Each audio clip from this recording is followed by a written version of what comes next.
On a day far from being bright for Earth, creatures emerged from its depths. People called them reapers, and they quickly destroyed 99% of the planet's population. For reasons unknown, the reapers don't attack humans at altitudes above 8,000 feet, which allowed a small portion of the population in certain countries to survive.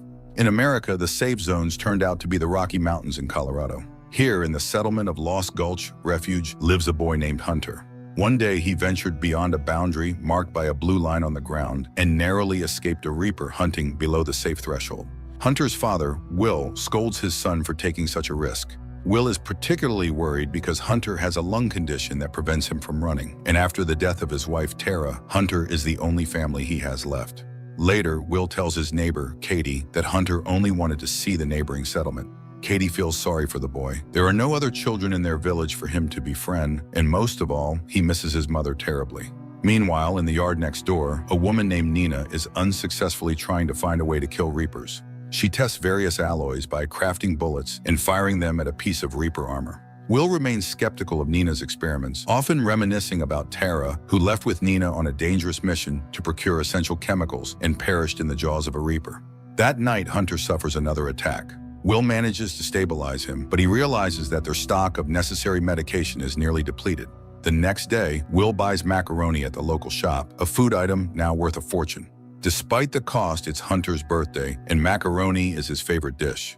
Hunter, however, is curious why his father no longer uses the radio. Will explains that electricity has become a scarce resource and must be reserved for Hunter's life support machine. Will also mentions that the filters for the machine are running low.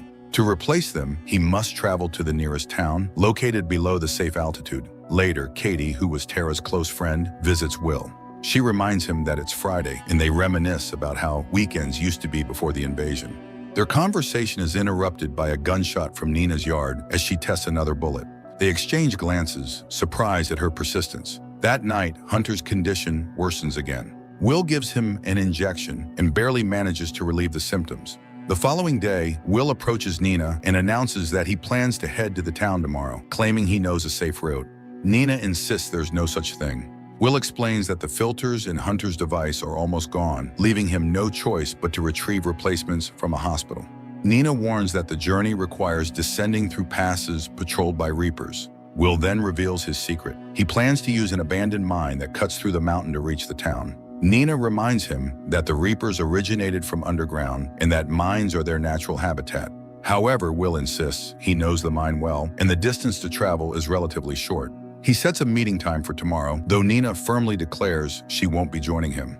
After Will leaves, Nina spends a long time staring at a pirate flag banner she had vowed to raise over the mountains once she discovered a way to fight the reapers. The next morning, Will visits the local gunsmith, who provides him with a rifle and grenades. Although the weapons aren't particularly effective against the predators, they can at least slow them down. The gunsmith shares his personal supplies and wishes Will good luck. Katie arrives, upset that Will hadn't told her about his plans. Despite his objections, she arms herself and declares that she's going with him. Nina greets Katie with hostility, insisting that she's unprepared to face the reapers, having never even seen one up close. Nina predicts certain death for the group. Will explains his plan. Once they reach a ski slope, they'll use a lift to descend to the mine entrance. He hopes the equipment is intact and that he'll be able to get it working. The group sets off. In response to questions, Nina reveals that she hopes to reach her lab, where she knows the specific chemicals she needs to continue her work. Nina also brings two of her inventions, a compass and a device that can detect reapers nearby by picking up their high bioelectromagnetic impulses, far stronger than those of any creature on Earth. Soon they reach a fire road about a mile from the ski slope. However, this marks the end of the safe zone. The group crosses the boundary and moves cautiously, weapons at the ready. They come across several wrecked vehicles, scavenging supplies and weapons from them. Katie takes a grenade launcher, displaying her Texan upbringing and skill with such equipment. Meanwhile, Nina discovers a fragment of Reaper scale. As she retrieves it, a heated argument erupts between her and Katie. Katie blames Nina for Tara's death, while Nina dismisses Katie as an inexperienced nuisance. Will intervenes, breaking up the fight, and the group continues toward the abandoned ski area. Suddenly, a distant whinny echoes from the woods, surprising the group with the sight of wild horses now roaming freely in the mountains. Before long, they arrive at the ski resort. The summit and safety are within reach. However, Nina warns that reaching the top is impossible, as a reaper is already nearby. Will and Nina rush to the backup generators, attempting to power the lift while Katie stands guard with a grenade launcher. She waits for the creature to appear from the forest, but sees no sign of it. Finally, the beast emerges from the tree line. Katie fires, but the grenade misses the agile monster. The Reaper charges toward her. As Will manages to activate the lift, he and Nina leap into the gondola, which begins its ascent. Will fires at the Reaper, giving Katie a chance to climb into the lift tower. She is forced to jump, barely catching hold of the lift seat. The Reaper, undeterred, grabs the cable with its tentacle, snapping it. The group plummets to the ground, narrowly escaping into the safe zone. That night, they rest in an old guardhouse. Katie admits she's terrified, confessing she hadn't realized the nature of their enemy. She now sees the Reapers as perfect predators.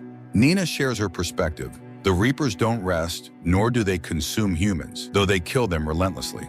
They also leave other creatures untouched, leading her to doubt their biological nature. As the women fall asleep, Will reflects on an argument with his wife. Tara had urged him to trust Nina, claiming she could save the world. Will resented the notion, believing Tara had no business risking her life, especially with her vulnerable son to care for. Nina, having no family, had nothing to lose. But Tara had reminded him that Hunter's filters would eventually run out, and he would die unless they acted. Will had been unable to dissuade her. The next morning, the group arrives at an old mine Will knows well from his time as a miner. However, the lower levels dip below the safe zone, making them vulnerable to Reapers. Moreover, the tunnels are poorly sealed, increasing the danger. Will insists the hazardous area is only 210 meters long, and Nina's tracker should detect any Reapers nearby. But Nina counters that the device won't work underground. Furthermore, humans exhale carbon dioxide, which Reapers can detect instantly. After venting her frustrations with Will, Nina is the first to descend into the mine. Reaching the desired level, they find the passage blocked with welded metal. The only way forward is to descend another level, but this area is undeniably outside the safe zone. Will declares he won't turn back, and the women reluctantly follow.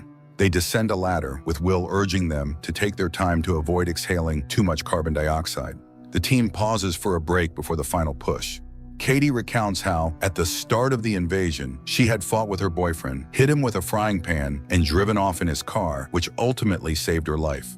The group descends to the next level and presses onward. They make it most of the way when a Reaper appears, forcing them to flee. Will tries to shoot the creature, but the bullets fail to deter it. The Reaper relentlessly closes the gap, herding the team into a dead end. Will orders the group to shut off their flashlights and hold their breath.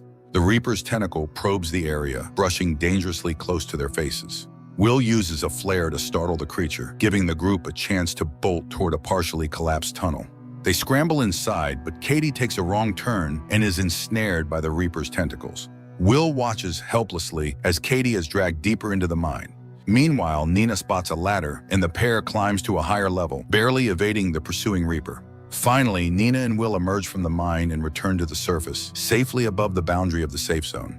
The pair continues their journey and soon comes across an almost intact pickup truck, which they decide to use to travel further. Before setting off, they stop for the night in an abandoned house, where they manage to find some food supplies.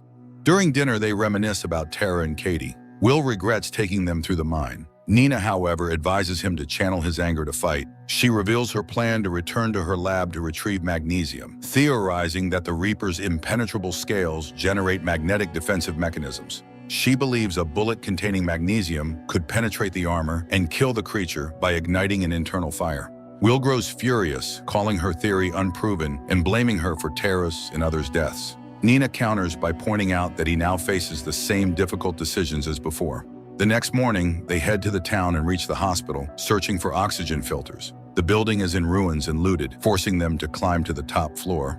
There, in an operating room, Will finally finds what he needs, but they soon hear the distinct sounds of a Reaper approaching, signaling an imminent attack.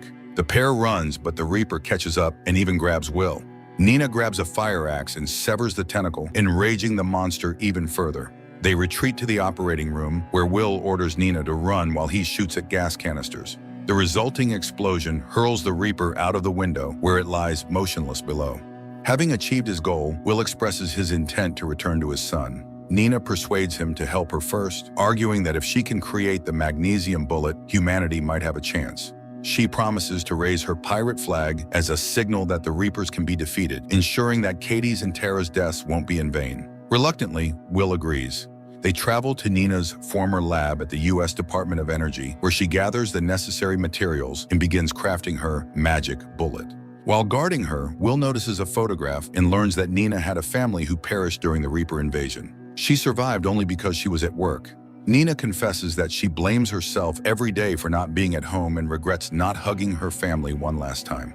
Will tries to console her, saying she couldn't have saved them, but Nina dismisses his words, saying such a life holds no meaning for her. Realizing it will take her much longer to perfect the bullet, Nina urges Will to return to his son, who is running out of time. She promises to keep working and will join him later using her car parked outside. Will reluctantly drives off in the pickup. As Nina continues her work, she notices a power cell, which inspires her to use cobalt instead of magnesium. Just as she finishes the bullet, a Reaper attacks her.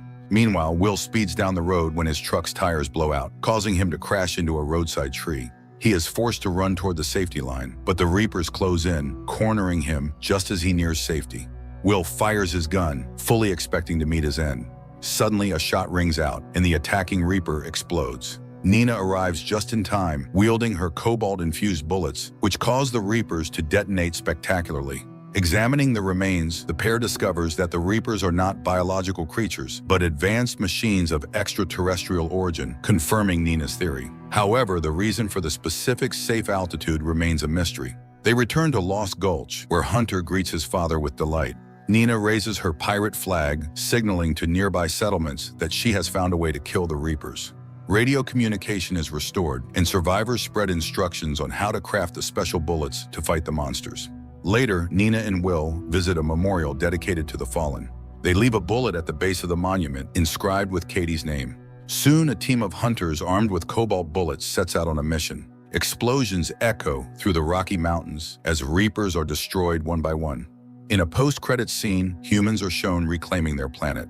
One night, while Nina stargazes through her telescope, Will joins her. Together, they watch as 3 glowing objects enter Earth's orbit.